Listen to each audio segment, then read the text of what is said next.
I spent years trying to earn a place in my husband's family.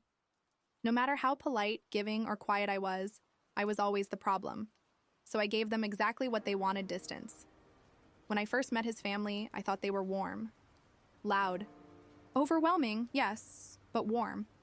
They hugged too tight, asked invasive questions like they were compliments, and used the word family like it was a badge of honor you had to earn. I wanted to earn it because I loved him. He and I met at work, different departments, same floor. He was steady, kind, thoughtful in a way that felt rare, not flashy, not overly charming, just safe. The kind of man who kept your car maintained without being asked, who knew how you took your coffee by the second date. I thought, if this is the man they raised, they can't be that bad. The first real gathering was his mom's birthday. I showed up with a bottle of wine and a dessert from a local bakery. She said, "Oh, you didn't make anything? That's okay. You're not a cook yet." Yet, as if I was on a track, as if being part of them was a job you worked your way up in. His sisters were polite, that's all. Just polite. The kind of polite that makes you feel like a stranger in a house full of people who all look like they grew up in the same photo album. They asked questions that weren't questions. So, you don't go to church at all? Do you ever think about, dressing up a little more? Just curious. What do your parents do again? I laughed them off. So did he. He'd say, "They're just nosy. Don't take it personally." But I did. Quietly. The first year was filled with small things. I wasn't told when plans changed. I'd bring a dish that was already covered. They'd tell stories I wasn't part of, then say, "Oh, I guess you had to be there." His mom would mention her friend's daughter a lot. The one who's a nurse and just got engaged. His sisters would swap looks when I talked about work, like I was being too proud of a career they didn't respect. It was always brushed off as just how they are. We got engaged in our second year. No one clapped when we told them. "No," one cried. "No toast." His mom said, "We figured it was coming. Good for you both." His dad nodded like he was approving alone. His sisters asked about the ring before they asked if I was happy. The wedding planning almost broke me. Everything was a fight. Not with him, but with them. Guest list edits. Church venue versus outdoor. Dress modesty. His mom called the florist after we'd signed the contract, just to make some small adjustments. His sisters offered to help with my hair and makeup trial, then told me I looked tired and should consider extensions. He always told me not to engage. It's not worth it. You know how they are. Just let it go. So I did. I made peace with the fact that this was going to be my life if I married him.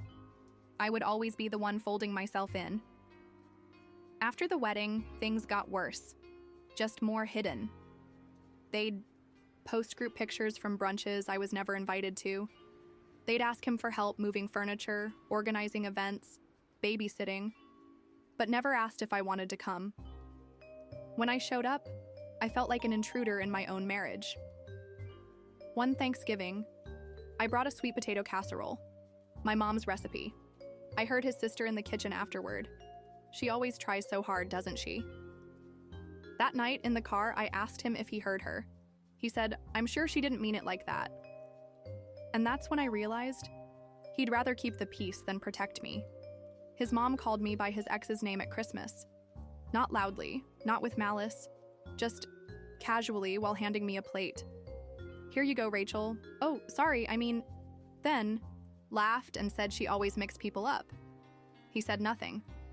I smiled, took the plate. Felt like I swallowed something sharp. When his dad had surgery, I offered to bring meals. They said they had it covered. Later, I saw a Facebook post thanking everyone but me. Couldn't have done it without our amazing girls. You know who you are. Apparently, I didn't. His sisters planned a family weekend away, a cabin thing, all spouses invited, except me. I found out because his cousin, who was invited, asked if we were going too. He told me he didn't even know they were planning something, but he didn't ask why I wasn't included, didn't push back, just said, "They probably assumed you'd be busy." I started pulling back, just a little. Didn't text them first, didn't ask about holidays, Didn't try to bridge every gap, they noticed. But not how you'd think. His mom made a comment to him one night. "She seems cold lately. Is everything okay between you two?" He brought it up to me like I was the problem. "They feel like you're distancing yourself." "I don't know, babe. Maybe just try a little harder?" I asked. "Do you know how many group chats I'm not in? How many things they plan without me?" He looked away and said, "You're not the easiest person to get close to sometimes." And I remember that line. I've never forgotten it. It became a rhythm. I show up. They ignore or insult me. I pull back. They say I'm being distant. He asks me to fix it. And every time I spoke up, it became about my tone, not their behavior. At his niece's birthday, I offered to help set up. His sister said, "Oh, we've got it. You can just relax." I stood in the corner with a paper plate for most of the day. They didn't ask me to take photos, didn't offer me a seat near the family, didn't thank me for the gift. But later that night, one of them told him I seemed moody. The next time I got invited to a family dinner, I said no. I told him I had a migraine. He didn't ask questions. But later that night, I heard him on the phone with his mom. He didn't defend me, just said, "Yeah, she's been like this lately." I don't know, like this, like what? They blamed me when his sister's husband stopped coming to things. I barely knew the guy, but apparently he'd said something about drama in the family. Somehow I became the drama. They said I was standoffish, controlling, that I was making it harder to be together. No one asked me if I was okay. One night he asked me what I thought it would take to make peace, like I had a checklist, like I hadn't already tried everything. I said, "Maybe someone could try standing up for me." He said, "That's not how this family works." And I believed him. I stopped trying to dress for them. No more neutral sweaters, no more earrings. I knew his mom liked no more conservative flats that made me look clean and classic. I wore black, I wore boots, I wore eyeliner. His sister said, "Oof, you're going edgy these days." I said, "No, I'm going honest." His mom pulled me aside during a family lunch, said she missed how close we used to be. I asked her when she thought that was. She blinked, smiled, said, "I don't know, just before you started pulling away." I said, "Maybe you should think about why I did." Then I walked back to the table. I made dinner for his parents once, against my better judgment. She picked at it. He added salt before tasting it. When we cleaned up, she said, "Don't. Take this the wrong way, but I can show you how I make this next time." I told her there wouldn't be a next time. He started defending them harder, like he was trying to compensate. They're trying, you know? They didn't mean anything by it. They're not used to someone so strong-willed. I asked, "Would you say that if I were a man?" He didn't answer. I caught them talking about me once. On the porch. I had stepped out to get something from the car. He was with his sisters. One of them said, "She makes everything harder." He didn't correct. Her didn't say a word. I started saving screenshots, texts, posts, comments. Not for revenge, just for clarity. Because gaslighting gets easier to survive when you can prove it happened. They started planning a vow renewal for his parents. Didn't invite me to help. Didn't ask for my input. When I showed up, they had assigned tables. I was seated at the back, with the cousin who'd been arrested twice. I told him I felt humiliated. He said, "Why do you always assume the worst?" I said, "Because the worst is usually what happens." He just sighed, said I was making it too personal. They forgot my birthday, all of them. A group text went around later that night. One of those afterthought, "Oh my gosh, we're the worst" messages. His mom said, "I thought your husband was planning something." He wasn't. He'd forgotten too. That night, I stood in the shower and said out loud, "I don't want to do this anymore." Not the marriage, not the pretending, not the being blamed for every bruise this family refused to acknowledge. And that's when I decided, if they were going to treat me like the villain, I was going to make sure I left them with a story worth telling. The final straw wasn't dramatic. His mom made a comment at dinner. "Maybe one day we'll get the old version of you back. The sweet one." I looked at her, and I said, "Maybe one day you'll stop expecting people to perform for your approval." The silence was instant. He touched my leg under the table, like a warning. I didn't move. He pulled me aside in the kitchen. Told me I was being harsh. I said, "Do you hear yourself? You're scolding me like I'm your kid." He said, "No, I'm asking you not to embarrass me." And that's when I realized I already had, just by existing outside their script. They stopped pretending after that. His sisters froze me out completely. His mom sent him messages, worried about my mental health. His dad asked if he was sure he wanted to stay in this dynamic. They didn't say any of it to my face, just around me. I stopped going to things. No explanations, no excuses. When he asked why, I said, "Because if I'm not there, they'll still blame me. But at least I won't have to watch it happen." One of his cousins reached out, said she'd always admired how I put up with everything. Not how I handled it.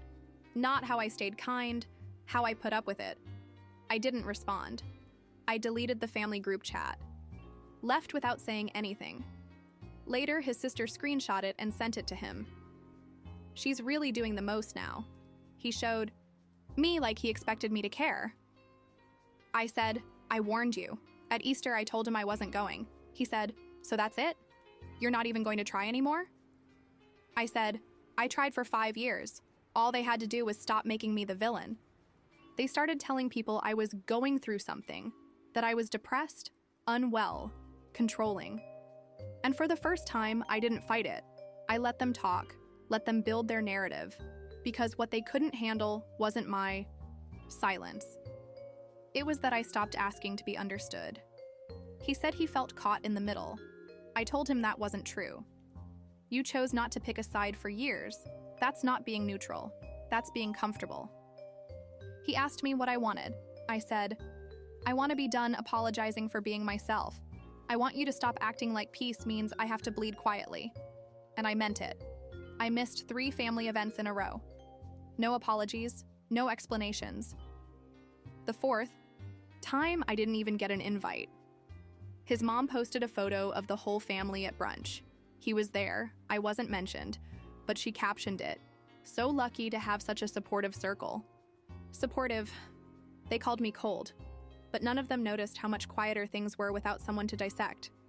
I stopped asking him what they said about me, because I already knew, and he stopped offering, maybe to protect me, maybe to protect himself. One night, he said, "It feels like I'm losing my family." I said, "So am I. The difference is, I already lost them. I just stopped pretending they were mine." One of his sisters texted me out of nowhere, said she hoped I was okay, said it wasn't personal, said we all just clash sometimes. I replied, "No, you needed a villain, and you picked the one person who was easiest to blame." She left me unread. He started spending more time over there again, said it was to keep the peace. I didn't argue, I just made dinner for one.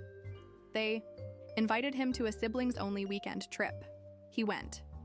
I didn't hear from him until Sunday night. He said it was good to be around people who don't walk on eggshells.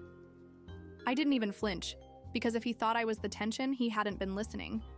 His cousin reached out, said things felt off since I stopped coming around, said it was weird how everyone kept dancing around my name.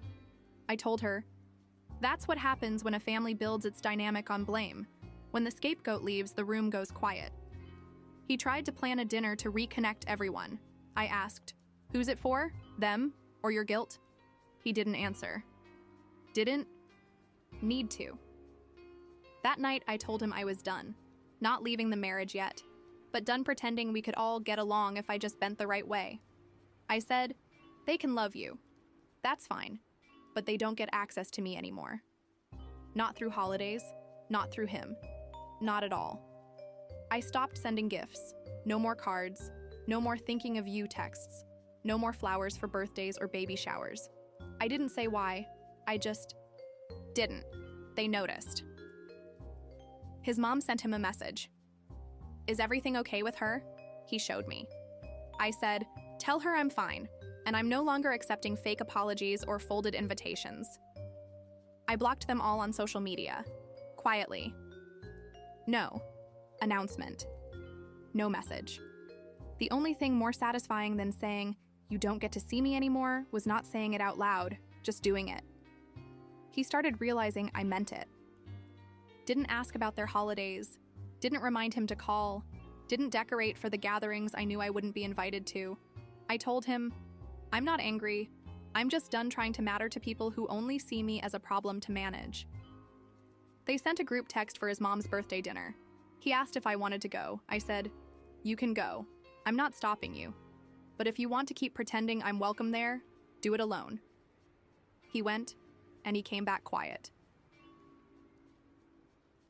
A week later, she called me. I let it ring out. She left a voicemail, something about hoping to clear the air.